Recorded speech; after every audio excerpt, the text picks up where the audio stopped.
A millionaire forced his wife to sign their divorce papers. 4 years later, he sees her with twins who call his rival Daddy. Are they mine? Andrew's desperate question echoed across the charity gala as he stared at the twin boys who had his face but didn't know his name. Brielle's response cut like a blade. You gave up the right to ask that when you gave up on us.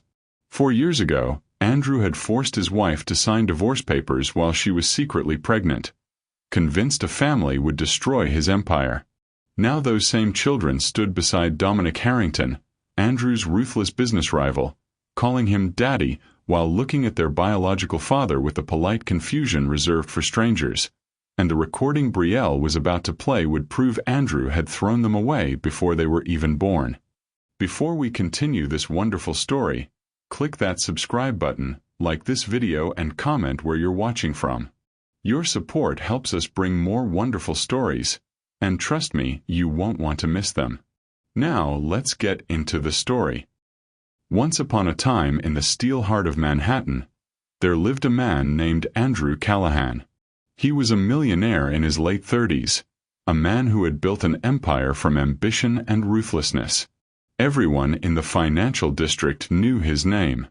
He wore custom Italian suits that cost more than most people's monthly rent. He drove cars that purred like predators.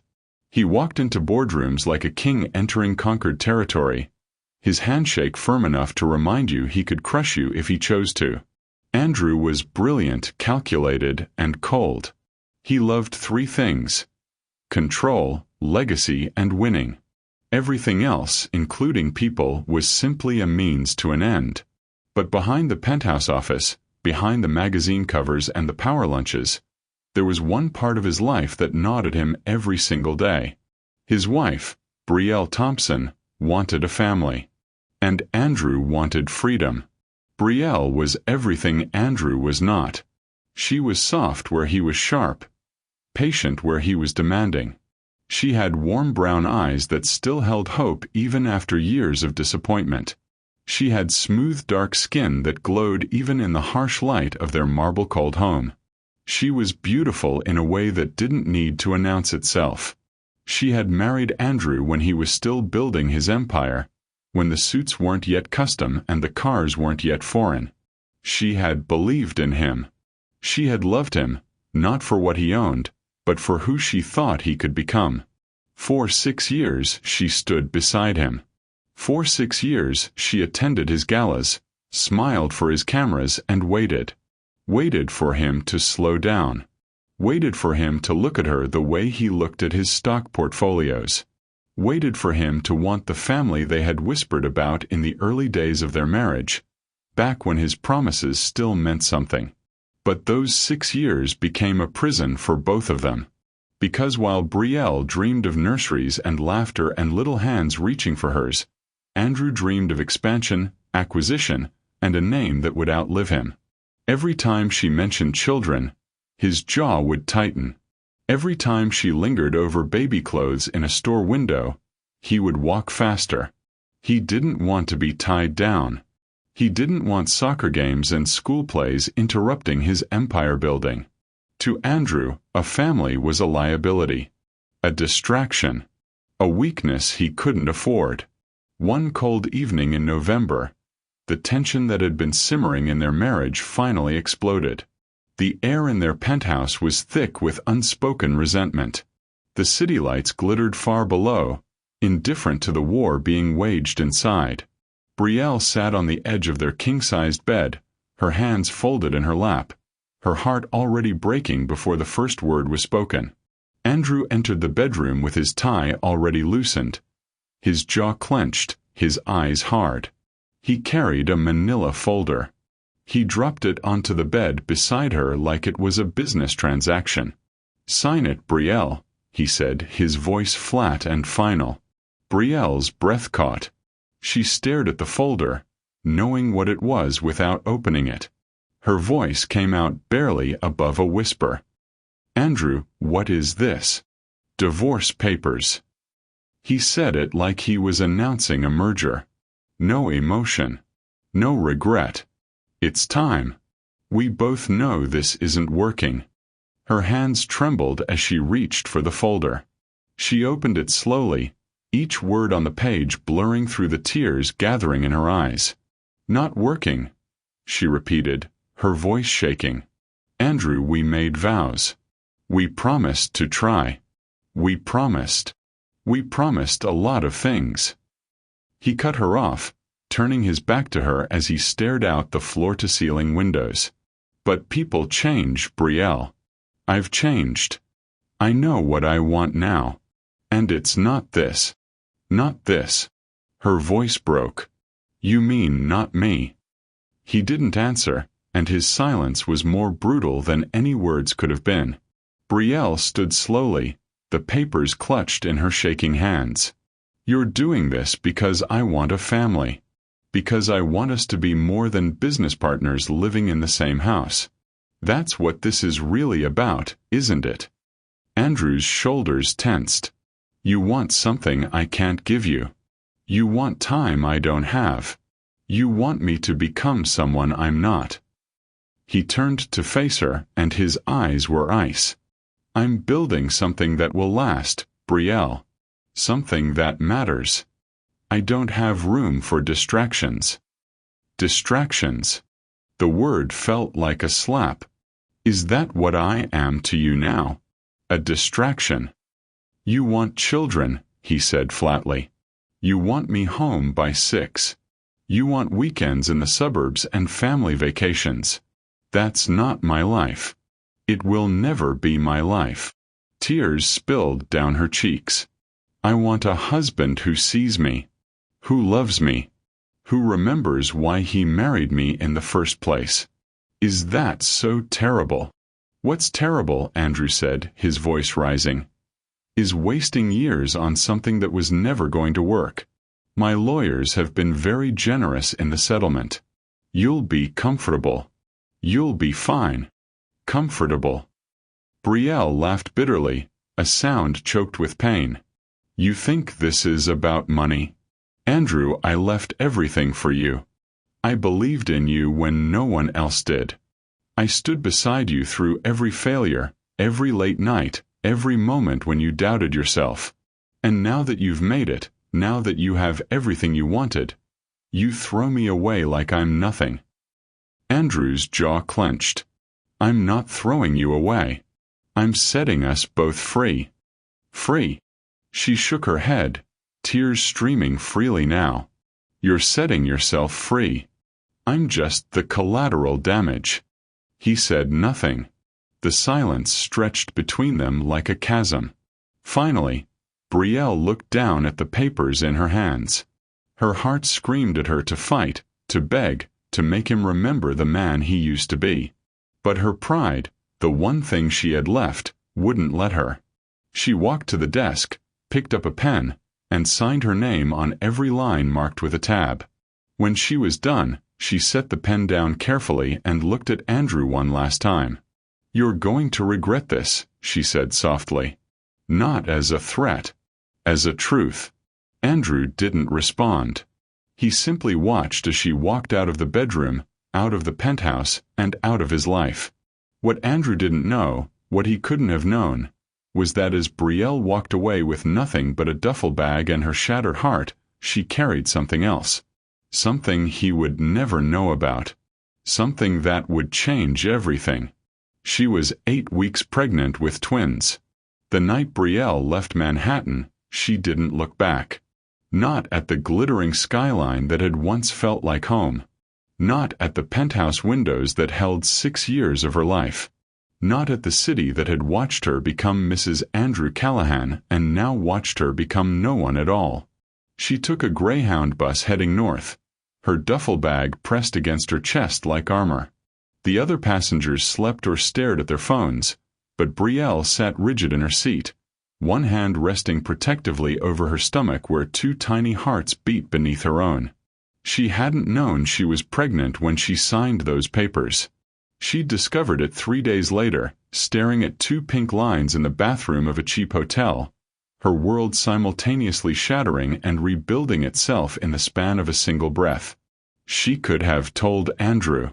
Part of her wanted to. But the memory of his cold eyes, his brutal words, "I don't have room for distractions," stopped her every time she reached for her phone. He had made his choice, and now she would make hers. By the time the bus pulled into the small Connecticut town of Millbrook, dawn was breaking soft and gray over tree-lined streets. The town was nothing like Manhattan. There were no skyscrapers here, no rush of ambition, no soundtrack of honking horns and grinding ambition. Just quiet. The kind of quiet that let a person disappear. And that's exactly what Brielle did. She rented a tiny one-bedroom apartment above a bookstore on Main Street. The landlord, a kind older woman named Mrs. Chen, asked no questions when Brielle paid 3 months' rent in cash. She simply handed over the keys and said, "Fresh starts are hard, honey. But they're worth it." Brielle worked 3 jobs to make ends meet. She waitressed at the diner on weekends, stocked shelves at the grocery store on weeknights, and cleaned offices before dawn. She wore loose clothing to hide her growing belly. She kept her head down. She spoke to no one about where she'd come from or who she'd been. The name Mrs. Andrew Callahan died somewhere on that bus ride north. Here she was just Brielle.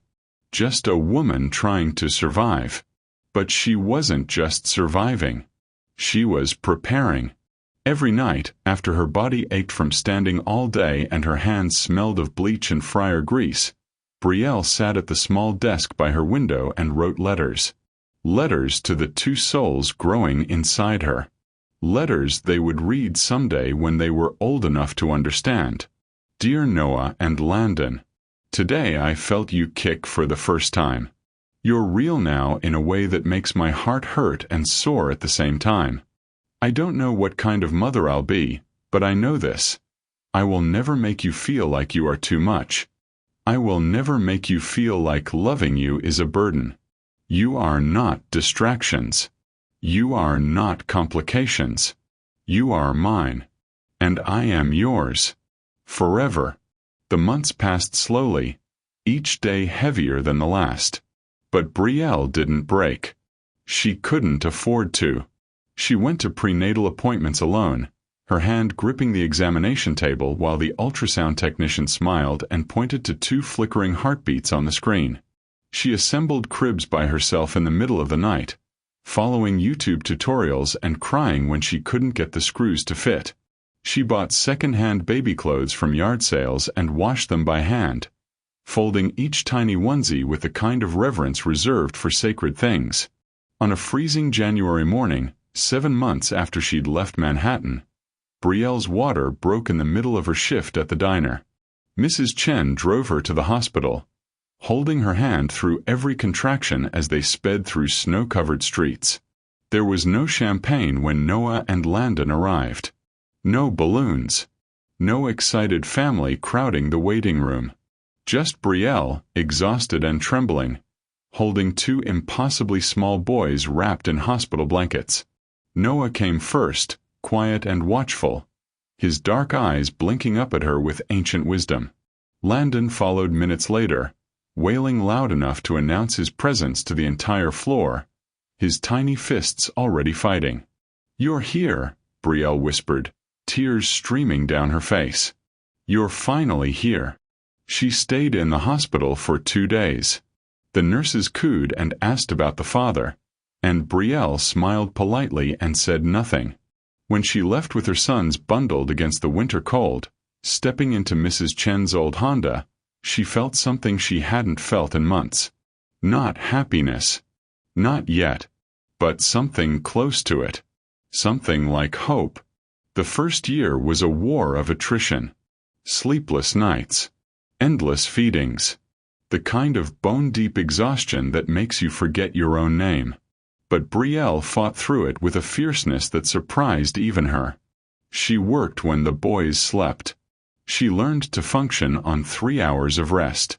She discovered reserves of strength she never knew existed. And somewhere in the chaos of diapers and daycare and debtors, something shifted. Brielle started watching coding tutorials on YouTube while the twins napped. She'd always been good with patterns, with logic, with seeing solutions others missed. Within 6 months, she'd built her first website. Within a year, she'd freelanced for 3 small businesses. The money wasn't much, but it was hers. Earned. Clean. She enrolled in an online MBA program, studying after midnight with Noah asleep on her lap and Landon curled beside her. She read case studies about startup failures and wrote essays about market disruption while her sons dreamed innocent dreams. She didn't sleep much, but she didn't mind. Every page she turned, every exam she passed, was another step away from the woman Andrew had discarded. By the time the twins turned 2, Brielle had graduated top of her class. By the time they turned 3, she'd launched her first tech startup, a platform connecting working mothers with flexible childcare. By the time they turned 4, her company had secured its first major investment. The woman who had left Manhattan broken and pregnant no longer existed. In her place stood someone new. Someone harder. Someone who had learned that survival wasn't just about breathing. It was about building. Brielle looked at Noah and Landon one evening as they played with blocks on the living room floor, and she realized something profound. Andrew hadn't destroyed her by leaving. He'd freed her to become who she was always meant to be. She just wished it hadn't taken losing everything to find herself. What Brielle didn't know, what she couldn't have known, was that her past was about to collide with her present in the most devastating way possible. Because 4 years after she'd walked out of that penthouse, someone new was about to walk into her life. Someone who would see her not as broken, but as extraordinary. Someone who would show her sons what a father should be. And when that happened, Andrew Callahan's carefully constructed world would finally begin to crumble. The conference room in Boston's financial district was filled with the kind of people who could change lives with a single signature. Venture capitalists in tailored suits. Tech moguls with calculators for hearts. The kind of predators who could smell desperation from across a mahogany table. Brielle stood at the front of the room, her hands steady despite the war drums pounding in her chest. She wore a navy blazer she'd bought on sale and shoes that pinched her toes, but she stood like she owned the building. Behind her, the presentation screen glowed with her pitch. Maternal Connect, empowering working mothers through flexible childcare solutions. She had 60 seconds to make them care. 70% of mothers return to work within a year of giving birth, she began, her voice clear and unwavering. But only 30% have access to childcare that adapts to their schedules. Maternal Connect bridges that gap. We're not just another app. We're a lifeline. The investors stared at her with varying degrees of interest. Some scrolled through their phones. Others exchanged glances that said another bleeding heart startup. But one man, seated at the far end of the table, leaned forward. His dark eyes locked onto hers with an intensity that made her momentarily forget her next slide. Dominic Harrington. She knew his name the way everyone in finance knew his name. He was a legend. A venture capitalist who'd turned failing companies into empires. Andrew's most ruthless competitor. The man who'd stolen 3 major deals from Callahan Enterprises in the last 2 years alone. The business journals called him a shark. The Forbes profile called him a visionary. Everyone agreed on one thing. You didn't want to be on his bad side. And right now, he was studying Brielle like she was the most fascinating thing he'd seen in years. She finished her pitch with a market analysis that made 2 investors sit up straighter. When the questions came, she answered with data, with passion, with the kind of conviction that only came from living the problem she was trying to solve. She didn't just know her business model, she had bled for it. When the panel ended, most investors filed out with polite nods and empty promises to be in touch. But Dominic Harrington stayed. He walked up to Brielle as she disconnected her laptop, his presence commanding the space around him. He was tall, broad-shouldered, with salt and pepper hair and a face that looked like it had been carved from expensive marble. Everything about him screamed power. "Ms. Thompson," he said, extending his hand.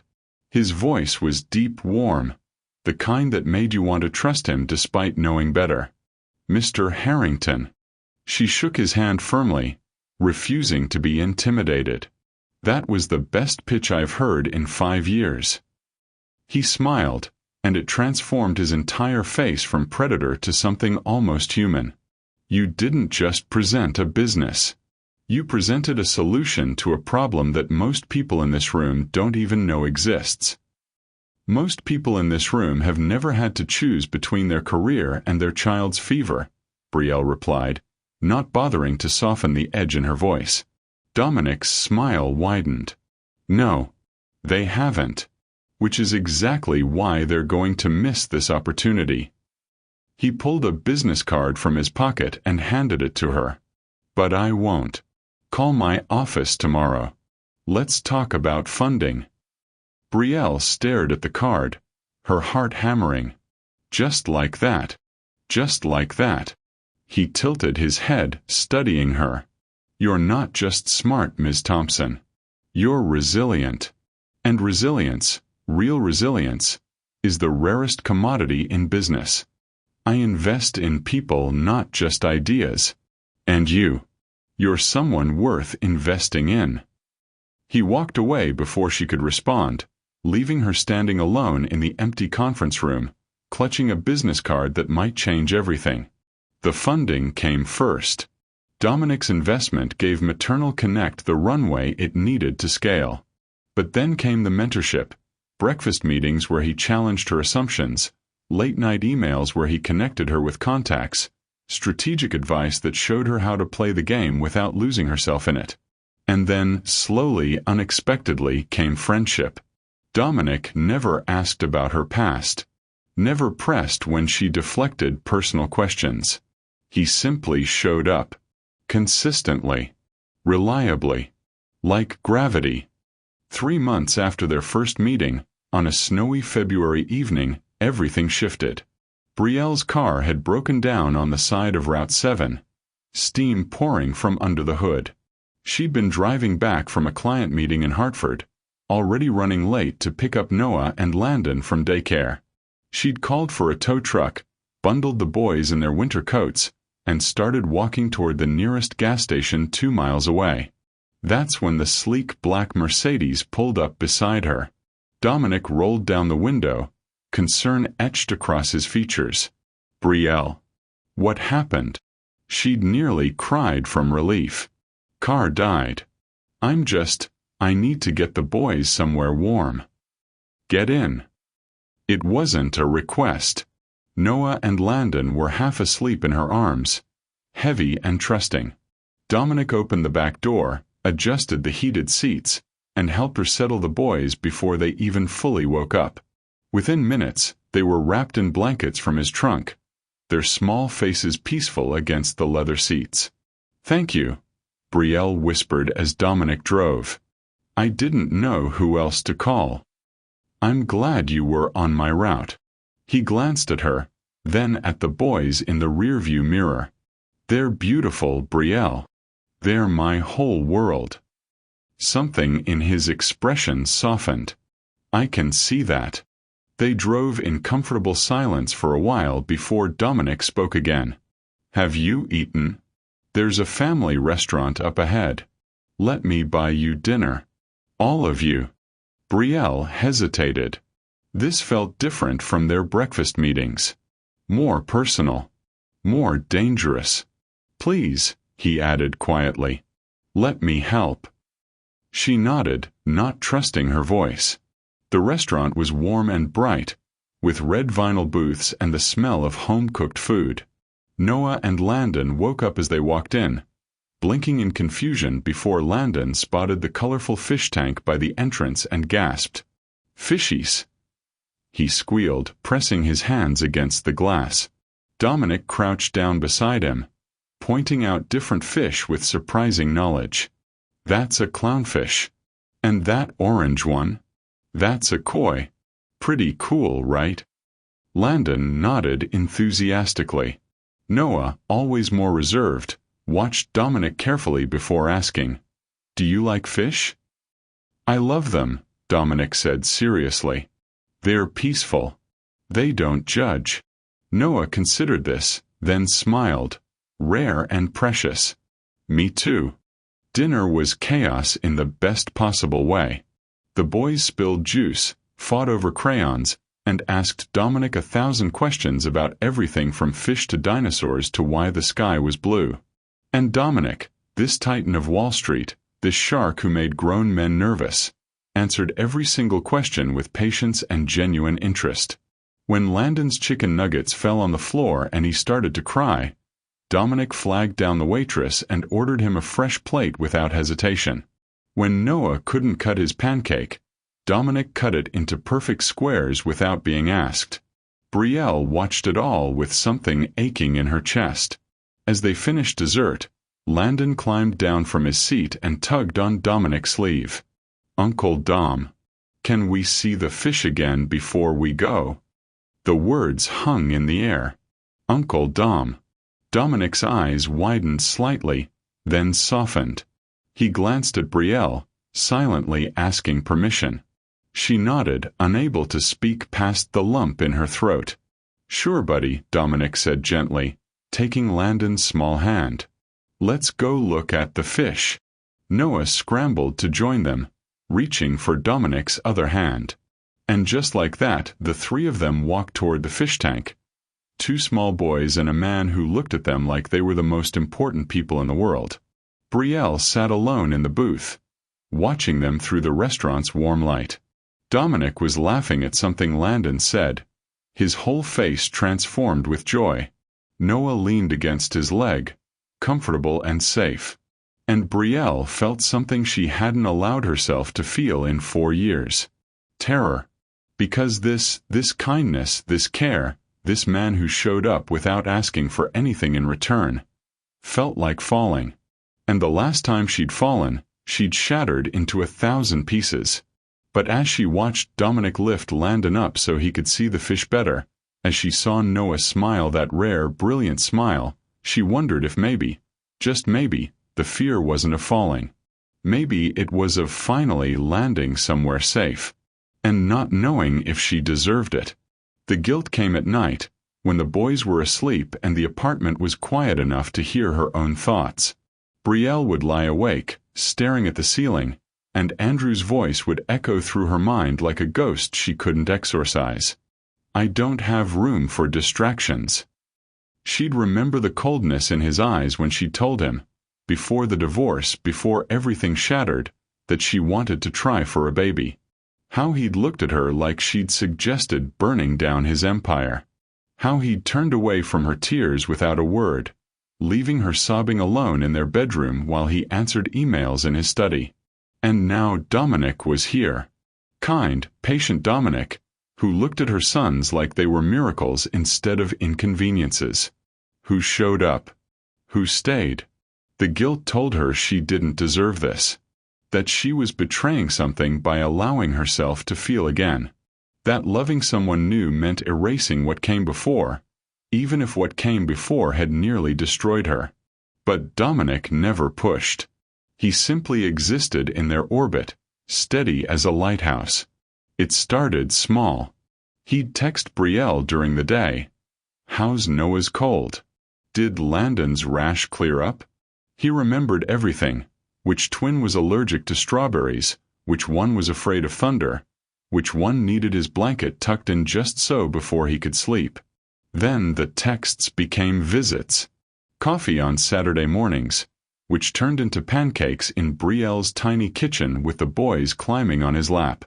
Trips to the park where he pushed them on swings until his arms ached. Museum visits where he crouched beside them, answering endless questions about dinosaurs and space shuttles with the same seriousness he brought to boardroom negotiations. 6 months after the fish tank dinner, Landon fell off his bike and split his knee open on the sidewalk. Brielle had been in a client meeting 40 minutes away when the daycare called. She'd hung up in a panic, already calculating how fast she could get there, when her phone rang again. It was Dominic. "I'm here," he'd said simply. I was nearby. They called my emergency contact. He's okay, Brielle. A little shaken, but okay. We're getting ice cream. Can I bring him home? She'd given him her spare key 2 weeks later. The first time Noah had a nightmare, it was Dominic who heard him crying through the baby monitor Brielle had given him. She'd woken to find Dominic sitting on Noah's bed at 2 in the morning, reading Where the Wild Things Are by Nightlight, Noah's small body curled against his side. The monsters in my closet are big, Noah had whispered. Then we'll make you bigger, Dominic had replied, his voice gentle. Big enough that the monsters get scared of you instead. When Landon threw a tantrum at the grocery store because he couldn't have chocolate, it was Dominic who kneeled down, looked him in the eye, and said, I hear you. You're angry. But hurting people with our words isn't how we show anger. Let's try again. Landon had looked at him, hiccuped, and whispered, I'm sorry, Uncle Dom. I forgive you, buddy. Now let's go practice saying sorry to your mom. Brielle had watched from behind a cereal display, something cracking open in her chest. One rainy afternoon, Noah couldn't tie his shoes. He'd been struggling for weeks, growing increasingly frustrated each time the laces defeated him. Brielle had tried teaching him a dozen different ways, but nothing stuck. Noah had thrown the shoe across the room and declared he'd wear Velcro forever. Dominic sat down beside him on the floor, patient and calm. Want to learn a secret trick? There's no trick, Noah had said sullenly. I'm just bad at it. You're not bad at it. You just haven't learned it yet. Big difference. Dominic had picked up the shoe, his large hands moving slowly, deliberately. Watch. Bunny ears. Remember bunny ears.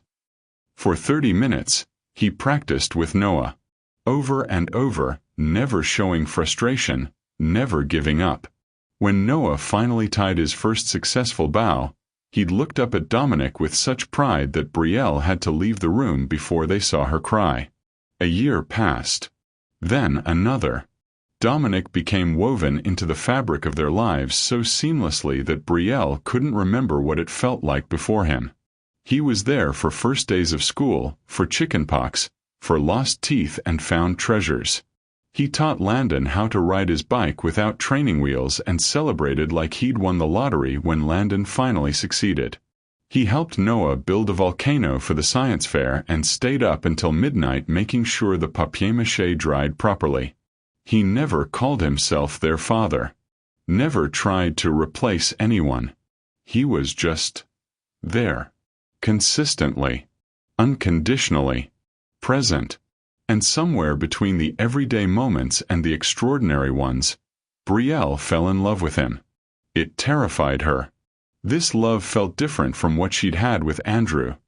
Less desperate, less performative, less like she was trying to earn her place.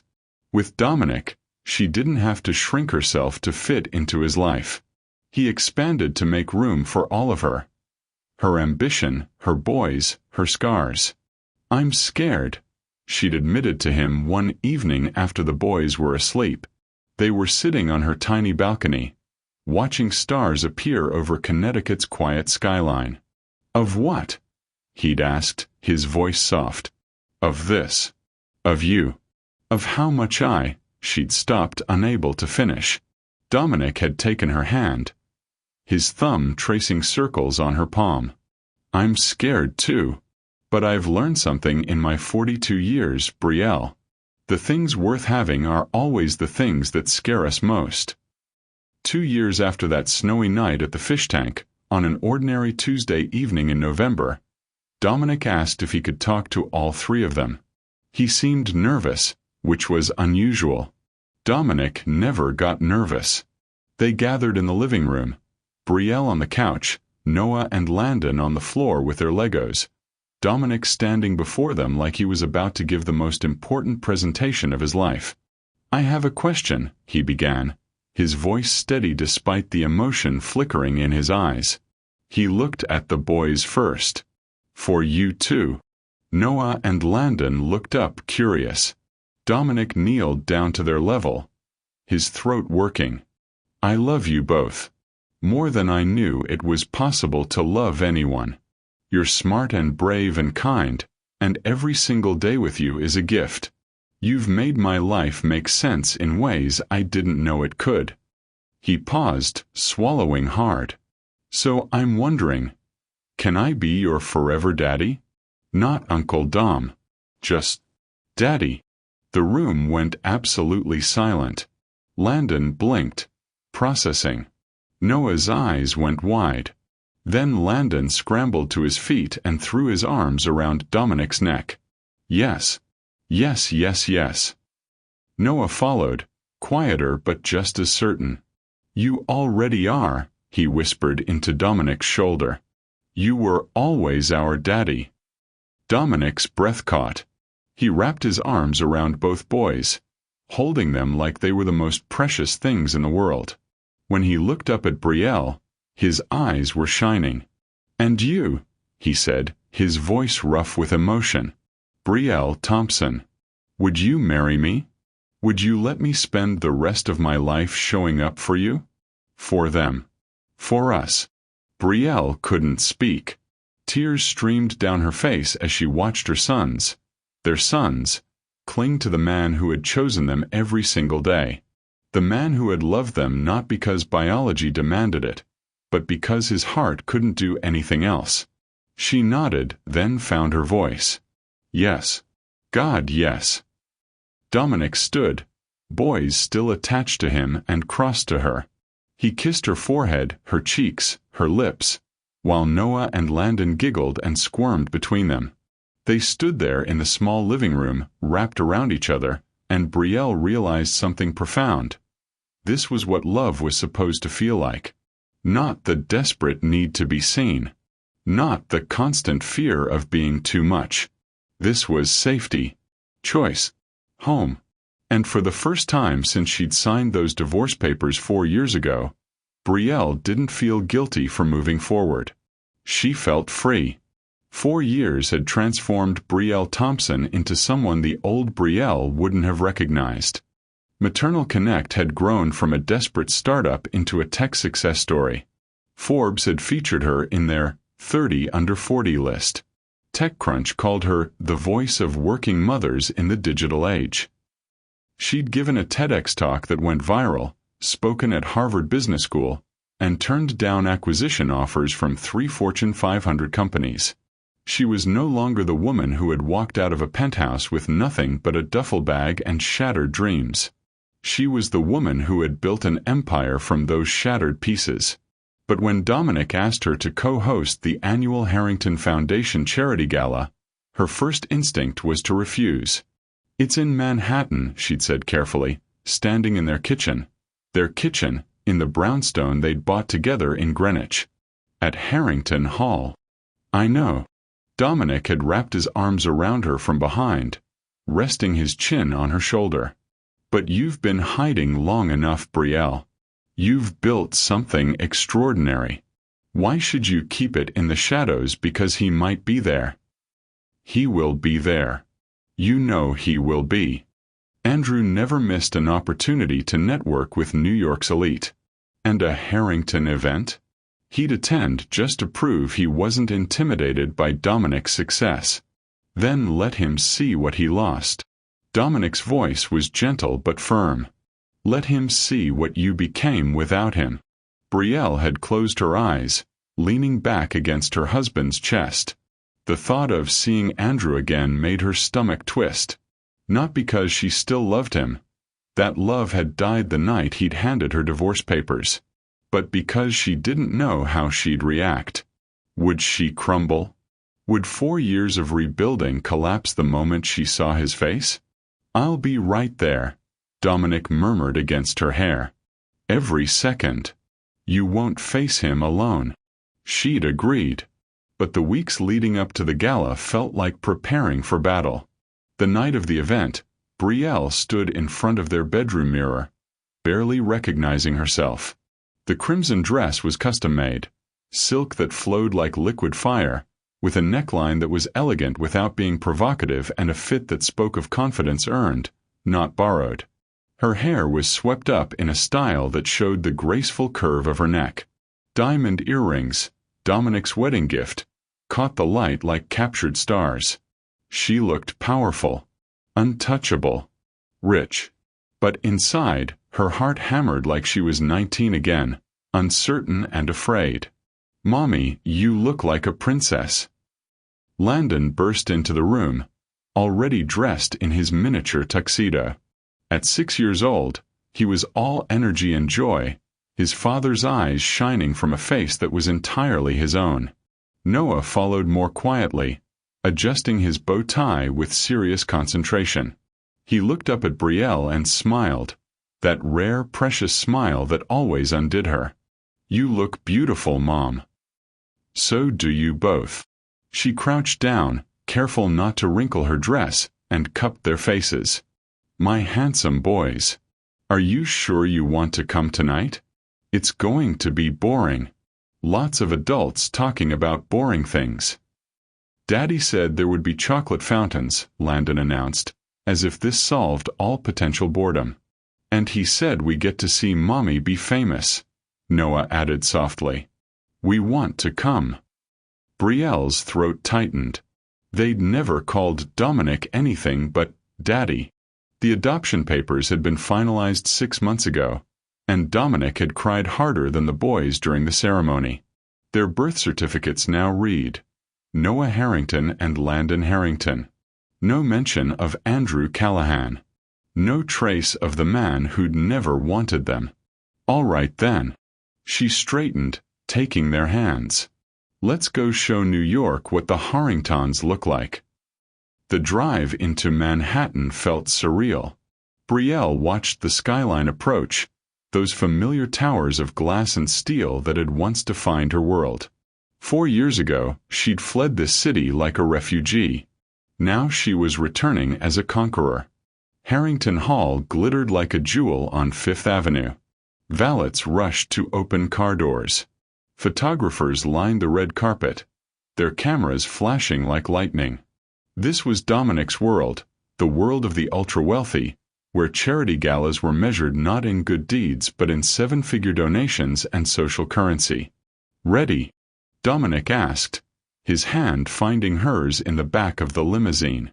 Brielle looked at her husband, this man who had loved her when she was broken, who had chosen her sons before she'd even said yes, who had given her a family not out of obligation but out of joy. Then she looked at Noah and Landon, their small faces pressed against the window, eyes wide with excitement. "Ready," she said. And she meant it. The moment they stepped out of the car, the atmosphere shifted. Cameras exploded in a frenzy of light. Reporters shouted questions. "Mrs. Harrington. Over here. Brielle, how does it feel to be back in New York? Is this your first major event as co-hosts? Are those your sons? They're adorable." Dominic's hand settled protectively at the small of her back as they walked the red carpet. Noah held her left hand, Landon her right. They moved as a unit, a family forged not in biology but in choice. Inside, Harrington Hall was transformed into something out of a fairy tale. Crystal chandeliers cast prismatic light across marble floors. Ice sculptures melted slowly beside champagne towers. Women in designer gowns and men in tuxedos mingled beneath soaring ceilings, their laughter and conversation creating a symphony of wealth and privilege. Brielle felt hundreds of eyes turned toward her. Whispers rippled through the crowd like wind through wheat. "Is that Brielle Thompson? I heard she married Dominic Harrington. Those children, are they his? She looks incredible. Didn't she used to be married to Andrew Callahan?" Brielle lifted her chin, refusing to shrink. She'd spent 4 years earning her place in rooms like this. She belonged here now. Not as someone's wife. As herself. Dominic leaned close, his breath warm against her ear. "He's here. Near the East Bar. He just saw you." Brielle's heart stopped, then restarted, harder. She didn't look. Not yet. Instead, she smiled at the approaching donors, accepted their congratulations, and allowed herself to be pulled into conversation about Maternal Connect's recent expansion. She laughed at jokes, asked thoughtful questions, and played the part of the confident entrepreneur. But every cell in her body was aware of Andrew's presence. She felt his eyes on her like a brand, like a ghost touching her spine. Finally, unable to resist any longer, she turned. And there he was. Andrew Callahan stood frozen near the dining tables, a champagne flute forgotten in his hand. He looked older, lines around his eyes that hadn't been there before, a tightness in his jaw that spoke of stress he couldn't delegate away. He was still handsome in that cold, calculated way of his. Still powerful. Still Andrew. But he was staring at her like she was a ghost. No, not at her. His eyes had moved down. To the boys. Brielle watched as Andrew's gaze traced Noah's features. Then Landon's. Watched as realization dawned across his face like a brutal sunrise. Watched as his expression shifted from confusion to shock to something that looked like grief. Landon tugged on her hand. "Mommy, can we see the chocolate fountain now?" Daddy said. His voice carried across the sudden silence. That one word, Daddy, seemed to echo through the entire hall. Andrew's champagne glass slipped from his fingers. It shattered on the marble floor, the sound sharp and final. And in that moment, as their eyes finally met across the glittering expanse of Harrington Hall, Brielle understood. This wasn't just a charity gala. This was the reckoning Andrew Callahan had spent 4 years running from. And there was nowhere left to run. Andrew Callahan couldn't move. His feet felt welded to the marble floor. His breath trapped somewhere between his lungs and his throat. The champagne glass lay shattered at his feet, but he barely noticed the staff rushing to clean it up. All he could see was her. Brielle. But not the Brielle he remembered. Not the woman who'd signed those divorce papers with trembling hands and tear-stained cheeks. This woman was a force of nature wrapped in crimson silk. She stood tall, radiant, commanding attention without demanding it. She was everything he'd once dismissed, now polished into something that made his chest ache with a loss he'd spent 4 years pretending didn't exist. But it wasn't just Brielle that had frozen him in place. It was the boys. 2 identical children flanked her like small sentinels in matching tuxedos. They couldn't have been more than 6 years old. Dark hair that caught the chandelier light. Sharp, intelligent eyes.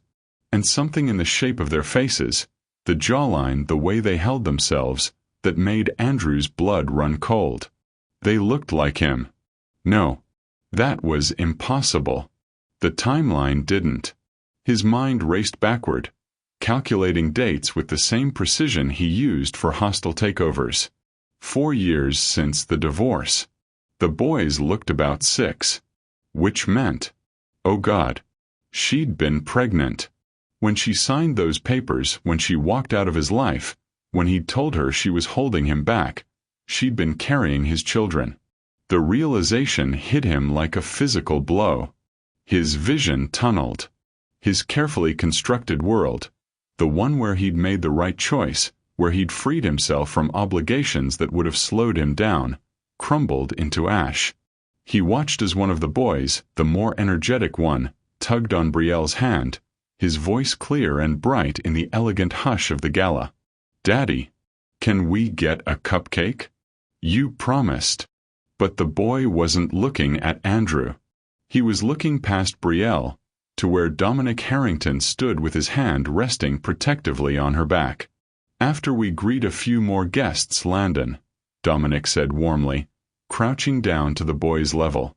"Then we'll raid the entire dessert table." "Deal. Deal." The boy, Landon, threw his arms around Dominic's neck. The other twin, quieter but watching everything, smiled softly. "Thank you for bringing us, Dad. This is really cool." Dad. The word detonated in Andrew's chest. His sons, because they were his, he could see it now in every feature, every gesture, were calling Dominic Harrington Dad. The man who'd stolen 3 major deals from him. The man who'd always been his shadow, his competition, his rival. That man was raising Andrew's children. Andrew's legs finally moved. He crossed the distance between them like a man possessed, weaving through clusters of donors who blurred into irrelevance. Nothing mattered except reaching her. Reaching them. Brielle. Her name came out strangled. She turned slowly, as if she'd known he was coming all along. Her expression was calm. Unreadable. The same look she'd worn in the boardroom 4 years ago, right before she'd signed away their marriage. Andrew. Her voice was cool, professional. The way you'd greet a business acquaintance you hadn't seen in years. He couldn't breathe. Up close, she was even more devastating. Success looked good on her. Better than it had ever looked on him. But his eyes kept sliding to the boys, who had pressed closer to Brielle and Dominic, sensing tension. There, Andrew's voice cracked. He swallowed hard, tried again. Brielle, are they mine? The question hung in the air like a guillotine blade. Brielle's expression didn't change, but something flickered in her eyes. Something sharp and unforgiving. Mine, yes. Yours. She paused, letting the word twist like a knife. You gave up the right to ask that question when you gave up on us. I didn't know. Andrew's voice rose, drawing glances from nearby guests. He didn't care. You never told me you were pregnant. You made it very clear what you thought about children, Brielle replied, her voice still maddeningly calm. You said a family would cost you everything. That I was holding you back. That you needed freedom. She tilted her head slightly, studying him like a specimen under glass. So I gave you exactly what you asked for. That's not, I didn't mean, Andrew stammered, desperation clawing at his throat. If I'd known, everything would have been different. Would it? Brielle's question was surgical in its precision. Would you have suddenly wanted sleepless nights? Scraped knees? Parent-teacher conferences? Or would you have resented them the way you resented me for wanting them? Andrew had no answer. Because they both knew the truth. Dominic stepped forward, positioning himself slightly in front of Brielle and the boys. His voice was quiet but carried the weight of unmovable stone. I think you should walk away, Andrew. Something ugly twisted in Andrew's chest. This has nothing to do with you, Harrington. These are my sons. No. The word came from Brielle, sharp and final. They're my sons. And his. She placed her hand on Dominic's arm, a gesture of unity that made Andrew's vision blur with rage. You're just a stranger who shares their DNA. I have rights. Andrew's voice turned harsh, bitter. Legal rights. They're my blood. Blood. Brielle's laugh was soft but cut like glass. You want to talk about blood? Where were you when I went into labor alone? Where were you for their first words, their first steps, their first nightmares? Where were you when Noah had pneumonia at 18 months and I thought I'd lose him? Andrew flinched with each question, but she wasn't finished. Where were you when Landon fell off his bike and needed stitches? When Noah struggled to read and needed patience, not pressure? When they asked why other kids had daddies and they didn't? Her voice remained steady, but her eyes blazed. You weren't there, Andrew. But Dominic was. For all of it. So don't you dare stand here and claim them because of biology. Andrew's gaze dropped to the boys, desperate to make them understand. I'm your father. Your real father. Both children stared at him with identical expressions of confusion. Then Landon moved closer to Dominic, his small hand finding his father's. I already have a daddy, Landon said simply, his voice clear and certain. Noah nodded, pressing against Brielle's side. "We don't know you." 4 words. Simple. Honest. Devastating. They didn't know him.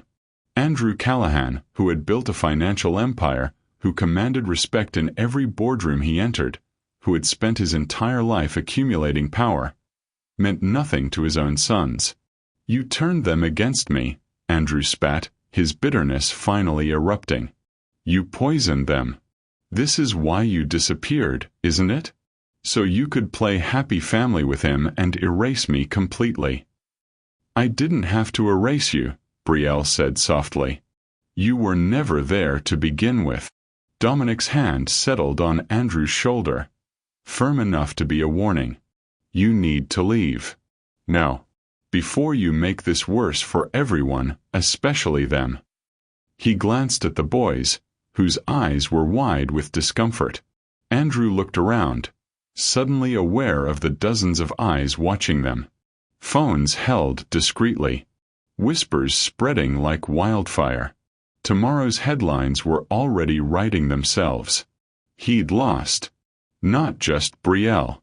Not just his sons. But the narrative. The power. Everything. "This isn't over," Andrew said, his voice hollow. "Yes, it is." Brielle's tone held finality. "It's been over for 4 years. You're only just now realizing it." She turned away from him, gathering her boys close. Dominic placed his hand on her back, guiding them toward the dessert table where Landon's promised cupcakes waited. Andrew stood alone in the middle of Harrington Hall, surrounded by New York's elite, more isolated than he'd ever been in his life. And for the first time since he'd signed those divorce papers, Andrew Callahan understood the true cost of his freedom. It had cost him everything.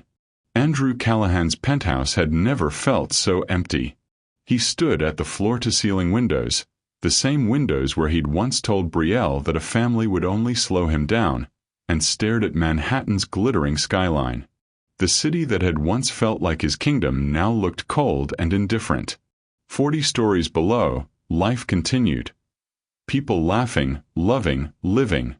While he stood alone in his temple of glass and steel, holding a tumbler of whiskey that had stopped burning 3 drinks ago. It was 3 in the morning. He hadn't slept since the gala 2 nights ago. He couldn't. Every time he closed his eyes, he saw them. Brielle in that crimson dress, looking at him like he was nothing. The twins, his twins, pressing against Dominic Harrington like he was their safe harbor. Landon's voice, clear and innocent. "I already have a daddy." Andrew drained his glass and poured another, his hand surprisingly steady despite the alcohol flooding his system. He'd always been good at control. It was his superpower. Control the narrative. Control the outcome. Control everything. Except he'd controlled himself right into this. Standing drunk and alone at 3 a.m., mourning a family he'd never known existed until it was too late. The worst part wasn't that he'd lost Brielle. He'd processed that loss years ago, filed it away under necessary sacrifices in the ledger of his life. The worst part was the knowledge that she'd been pregnant when he'd handed her those divorce papers. That she'd sat across from him carrying his children, and he'd been too blind, too arrogant to notice. He replayed that day obsessively, like a malfunctioning security tape. The boardroom. The mahogany table. Her trembling hands. The way she'd looked at him one last time before signing. Her eyes holding something he'd dismissed as melodrama. "You're going to regret this," she'd said. He'd thought she was being emotional. Dramatic. Women always said things like that when they didn't get their way. But she'd been right. Andrew poured another drink, his reflection in the window showing a man he barely recognized. When had he become this? When had winning become the only thing that mattered? His phone buzzed on the marble counter. His mother. Again. He ignored it, but the voicemail notification joined 17 others. He knew what she wanted. The same thing she'd wanted for the past 4 years. Grandchildren. An heir. Someone to carry the Callahan name forward. The irony was so bitter he laughed, a harsh sound that echoed in the empty penthouse. He had heirs. 2 of them. They just didn't carry his name anymore. By the 4th night, Andrew had descended into a rabbit hole of his own making. His laptop glowed in the darkness as he scrolled through article after article about Brielle Thompson. No, Brielle Harrington now. Tech entrepreneur Brielle Harrington secures $50 million in Series B funding. Maternal Connect expands to European markets. Brielle Harrington on redefining success after divorce. That last one made him click. The interview was from 6 months ago, featured in Entrepreneur magazine. There was a photo of her in her office, confident and radiant, the twins visible in a framed picture on her desk. The interviewer had asked, "Your ex-husband is millionaire Andrew Callahan. Did his rejection of your business idea motivate you?" Brielle's response was pure grace wrapped in steel. "Andrew taught me an important lesson, that the people who don't believe in you are often just revealing their own limitations, not yours. I'm grateful for that education." Andrew stared at those words until they blurred. She'd turned his dismissal of her into fuel. While he'd been congratulating himself on his freedom, she'd been building an empire that rivaled his own. He kept scrolling. Videos of her speaking at conferences, her voice strong and clear.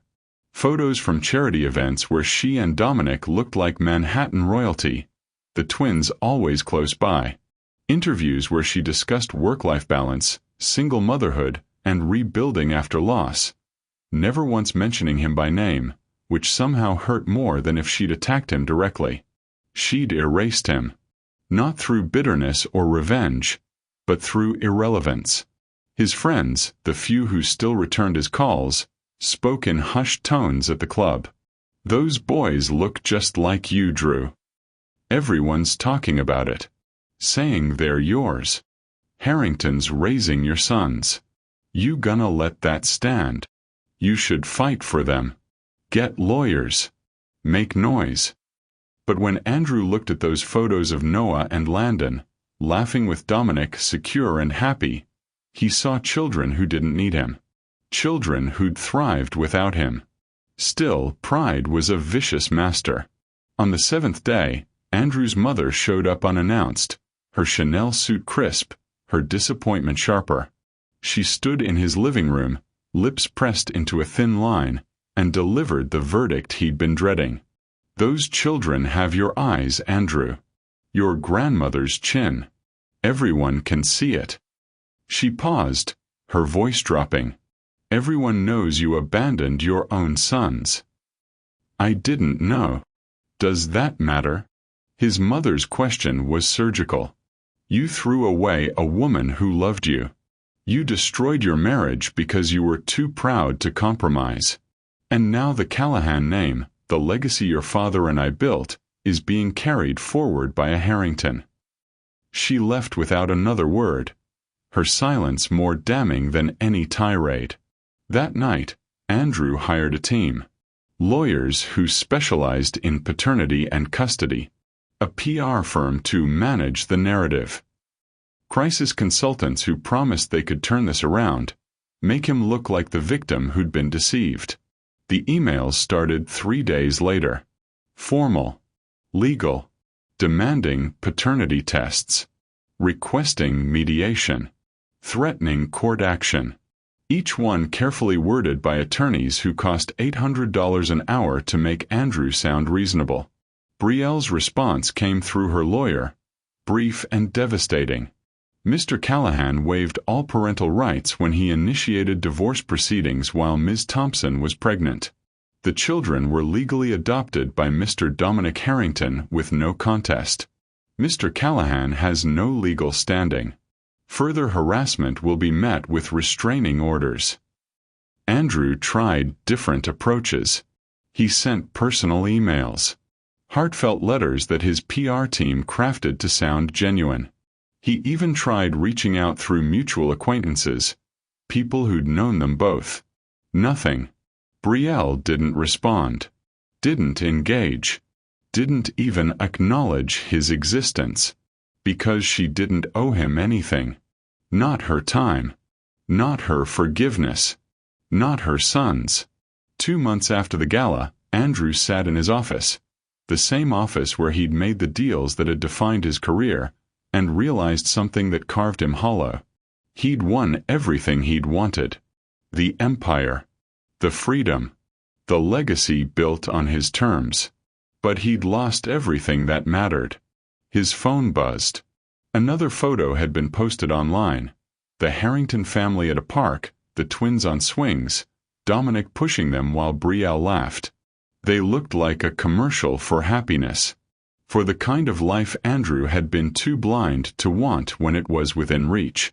He zoomed in on Noah's face, then Landon's, memorizing features he'd never watched develop, trying to see himself in their smiles, their joy, their wholeness. But all he saw were 2 boys who didn't need him.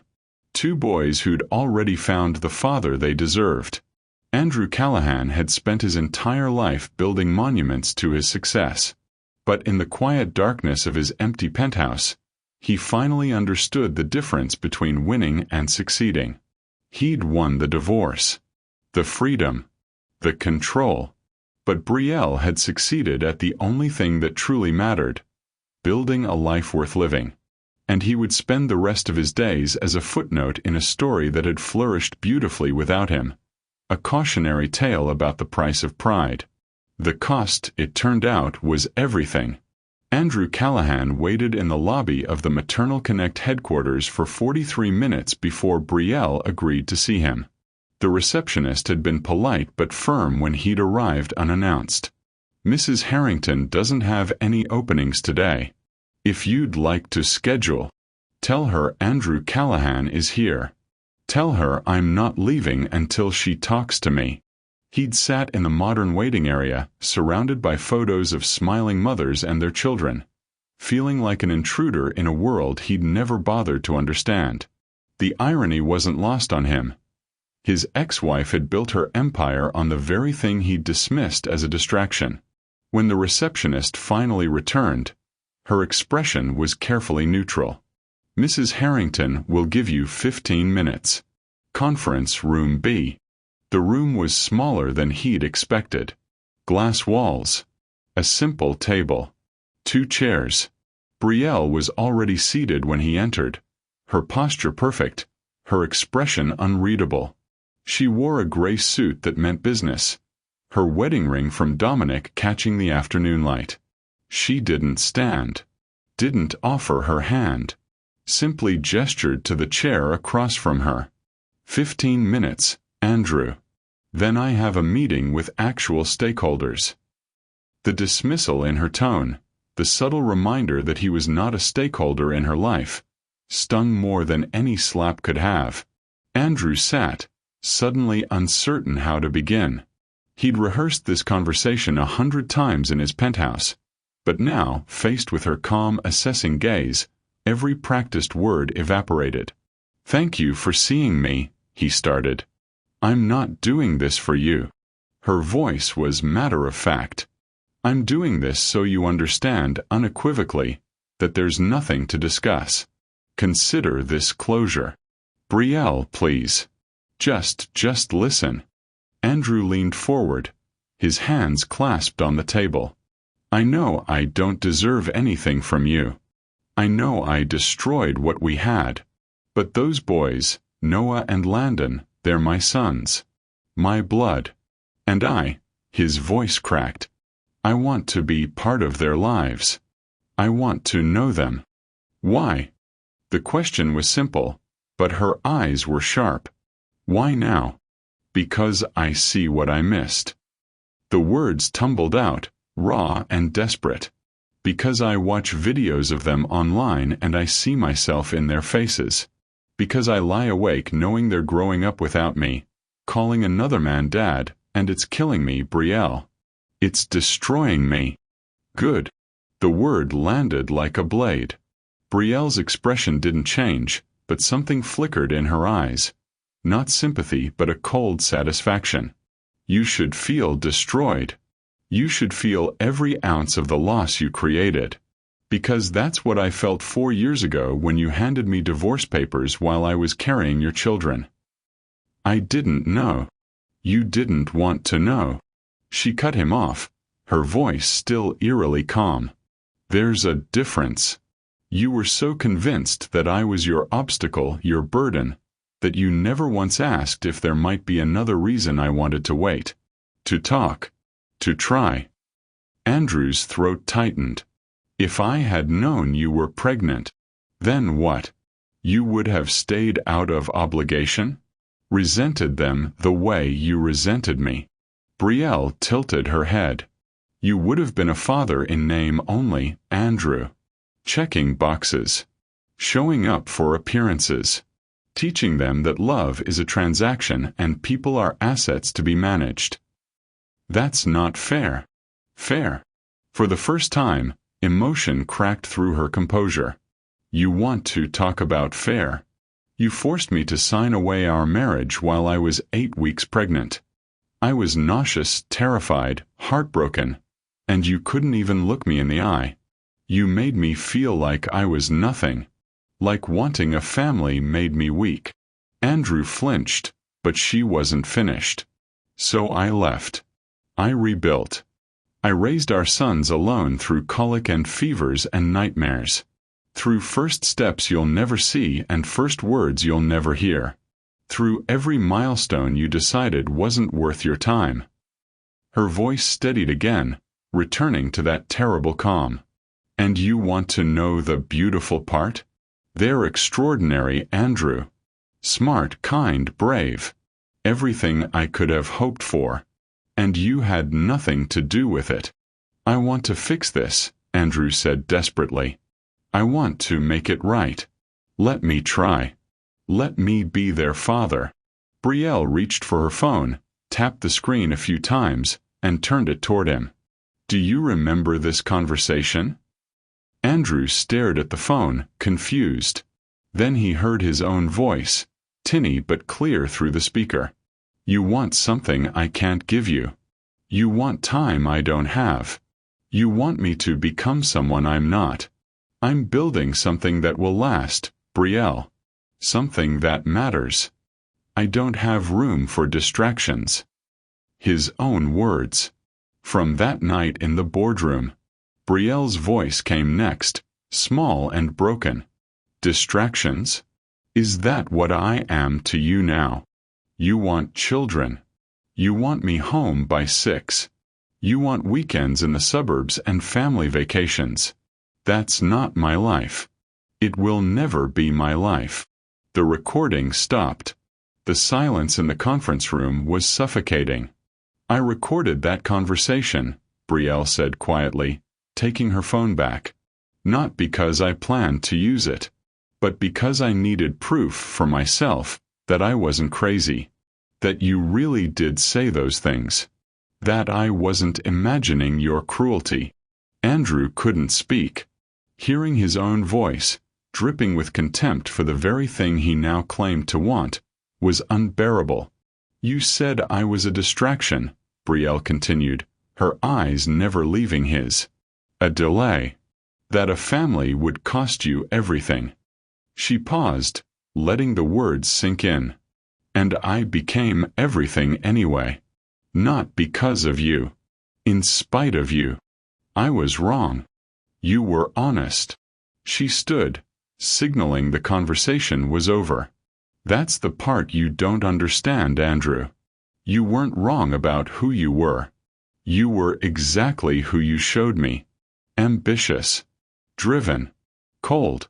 You chose your empire over everything else. You won. Congratulations. Brielle, please. You may be their father by blood, she said, her voice final. But you're not the man who raised them. You're not the man who stayed up all night when they had fevers. You're not the man who taught them to ride bikes or helped them with homework or held them when they cried. That man is Dominic. That man chose them. That man earned the right to be called Dad. She walked to the door, paused with her hand on the handle. "You want to know why I agreed to this meeting?" she asked, not turning around. "Because I needed you to understand that this isn't about punishment or revenge. It's about protection. I'm protecting my sons from a man who sees them as a loss to be recovered, not people to be loved. And I will keep protecting them, Andrew. From you. From anyone who makes them feel like they're not enough exactly as they are." "They're my sons," Andrew said weakly, a last desperate grasp. Brielle finally turned, and her expression held something that looked almost like pity. "No, Andrew. They're mine. And Dominic's. And their own. You're just the man who walked away before they were born. Don't confuse DNA with fatherhood. One is biology. The other is choice. And you made yours 4 years ago." She opened the door, then delivered her final words without looking back. "Don't contact me again. Don't contact them. Move on with the life you chose. We already have." The door closed with a soft click. Andrew sat alone in the conference room, surrounded by glass walls that suddenly felt like a cage. Outside, through the windows, he could see Brielle walking back to her office. Head high, stride confident, completely unbroken by his presence. And he understood, finally and completely, that there would be no redemption arc for him. No third act where he won back his family through grand gestures and heartfelt apologies. This was the ending he'd written 4 years ago. He just hadn't realized he was the villain of his own story until it was too late to rewrite it. 1 year later, Harrington Hall glittered once again. The same crystal chandeliers cast the same prismatic light across the same marble floors. The same New York elite gathered in designer gowns and custom tuxedos, their champagne glasses catching reflections like captured starlight. But everything else had changed. This year's charity gala wasn't just a fundraiser. It was a coronation. Brielle Harrington stood backstage, listening to the murmur of 800 guests settling into their seats. Her heart beat steady and strong, not with fear but with purpose. She wore midnight blue this time, a gown that flowed like liquid sapphire, elegant and powerful. Her hair cascaded in soft waves over her shoulders. Dominic's grandmother's sapphire necklace, gifted to her last Christmas, rested against her collarbone like a crown. "You ready, my love?" Dominic appeared beside her, devastatingly handsome in his tuxedo, his eyes soft with pride. "I was born ready," she said, and meant it. "Where are the boys?" "Front row, where they insisted on sitting. Noah's reading the program for the 3rd time. Landon's trying to convince the lady next to him that he should be allowed on stage with you." Brielle laughed, the sound genuine and free. "That's my Landon." Dominic took her hand, raised it to his lips. "They're so proud of you. We all are. I couldn't have done any of this without you." "Yes, you could have." His voice was certain. "But I'm grateful I got to be here for it anyway." They stood together in the wings, watching as the lights dimmed and the host took the stage to introduce the evening's keynote speaker. Brielle Harrington, tech entrepreneur, founder of Maternal Connect, advocate for working mothers, and this year's recipient of the Humanitarian Innovation Award. Ladies and gentlemen, it is my honor to introduce a woman who has redefined what it means to rise. Brielle squeezed Dominic's hand once, then let go. She walked onto that stage like she owned it, because she did. Not through arrogance, but through the quiet certainty of someone who had earned every single step. The applause was thunderous. She found Noah and Landon immediately, sitting in the front row beside Dominic's empty seat. Noah gave her a small, solemn thumbs up. Landon waved enthusiastically, grinning so wide she could see his missing front tooth. Her heart swelled with a love so fierce it nearly brought tears to her eyes. Then, just for a moment, her gaze swept the room, and landed on a solitary figure near the back. Andrew Callahan sat alone at a table in the shadows, his face partially obscured. He'd come.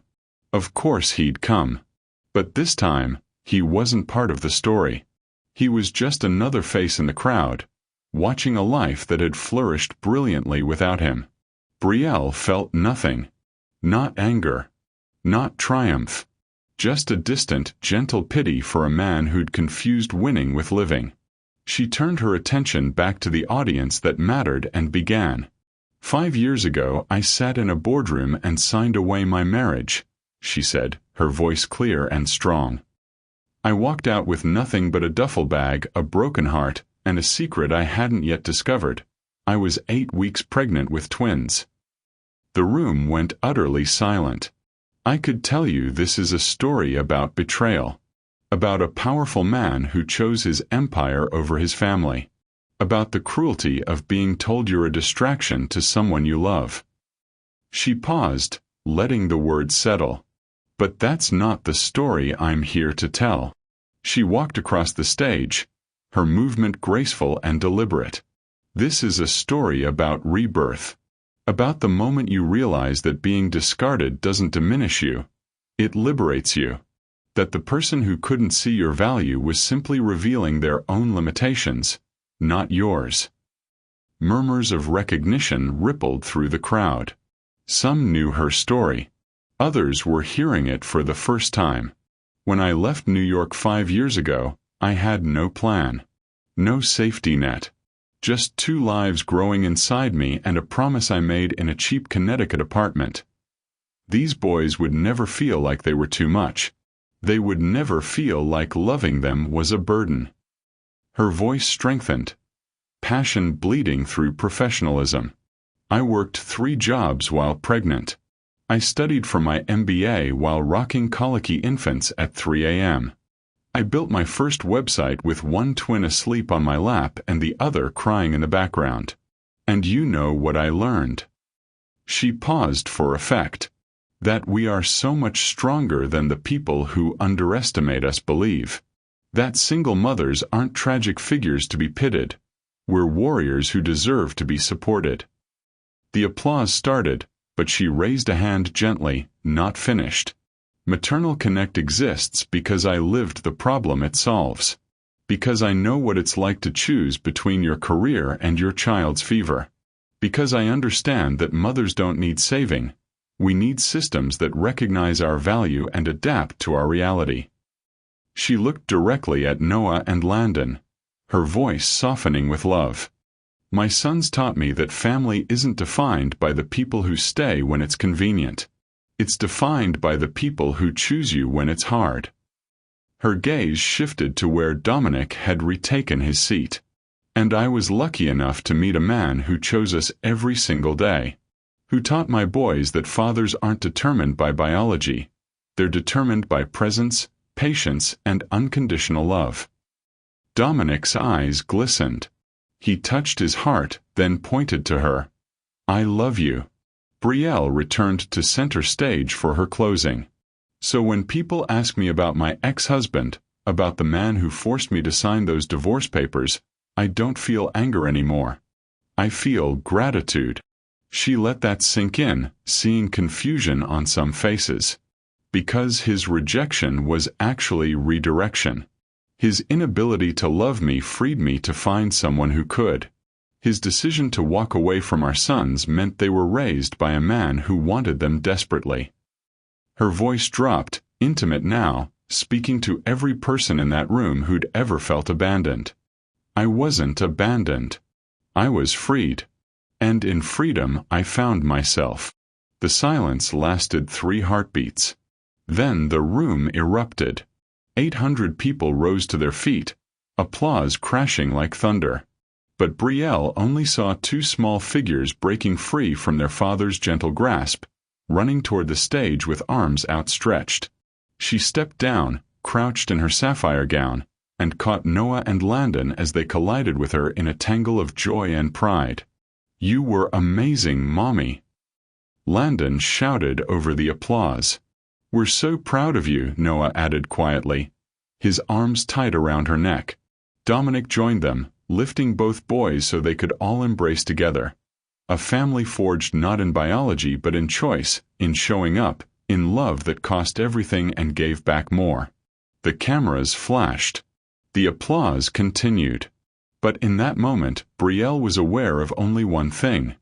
She had built a life more extraordinary than she'd ever imagined possible. Not despite losing Andrew, but because of it. In the back of the room, Andrew Callahan watched it all unfold.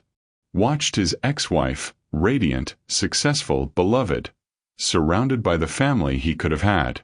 Watched his sons, who would never know him, clinging to a mother who had given them the world.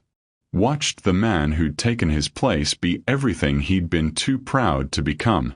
He stood alone as people filed out around him, discussing Brielle's speech, inspired and moved. No one approached him. No one acknowledged him. He was a ghost at his own reckoning. Andrew slipped out through a side exit, the sound of celebration fading behind him. He would go home to his penthouse, pour another drink, and sit with the empire he'd chosen over everything else. But inside Harrington Hall, the celebration continued. Brielle posed for photos with her family, accepted congratulations from industry leaders, and let her sons stay up way past their bedtime because this was a moment worth remembering. As they finally left, Landon fell asleep against Dominic's shoulder while Noah held Brielle's hand, chattering about how he wanted to give speeches when he grew up, just like Mommy. "You can be anything you want," Brielle told him, squeezing his small hand. "As long as you remember, you are not too much. You are exactly enough. Always." Noah looked up at her with those wise ancient eyes that looked like Andrew's but carried none of his coldness. "I know, Mommy. You tell us that every day. And I'll keep telling you. Forever." They walked into the New York night. Brielle and Dominic and Noah and Landon. A family built from ashes and choice and unshakable love. The woman who had once been forced to sign away her identity had risen into something magnificent. She was no longer just Andrew Callahan's ex-wife. She was Brielle Harrington. Mommy, CEO, wife, legend. And her story, her true story, was just beginning. The end. Thank you for watching this story to the end. If you enjoyed this story, you will surely love the next one. It's as crazier and more intriguing as you can ever imagine. So do check it out. Click on the image showing on your screen right now to watch the next one. Don't forget to subscribe, and I'll see you in the next one. Bye for now.